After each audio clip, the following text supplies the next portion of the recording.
నా పేరు శేఖర్. ఆ రోజు నేను రన్నింగ్కి వెళ్ళాను. చాలాసేపు రన్నింగ్ చేశాను, అలసిపోయాను. ఇంకా లాభం లేదని చెప్పి ఇంటికి వెళ్ళిపోతున్న టైంలో దూరం నుంచి నన్ను ఏదో వెంబడిస్తున్న ఫీలింగ్ నాకు కలిగింది. అంతేకాకుండా అది నన్ను అటాక్ చేయడానికి కూడా ప్రయత్నం చేసింది.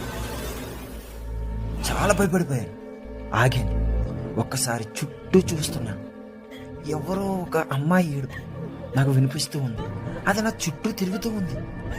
అసలు ఏం జరుగుతుంది? ఎవరు లేరేంటి ఈ ప్రదేశంలో? అంతా నిర్మానుష్యంగా ఎందుకుంది? భయపడిపోయాను. ఇంకా లాభం లేదు. శక్తినంతా కూడా తీసుకొని చాలా వేగంగా పరిగెట్టడం మొదలుపెట్టాను. ఒక చెయ్యి వచ్చి నన్ను అటాక్ చేయడానికి ప్రయత్నం చేస్తుంది. సడన్గా చెయ్యి వచ్చి నన్ను గట్టిగా పట్టుకుంది. అంతే, గట్టిగా అరిసి కొళ్ళు తెసేసరికి అయ్యో, నేను ఇంటి దగ్గరే ఉన్నాను. అంటే ఇదంతా కళ.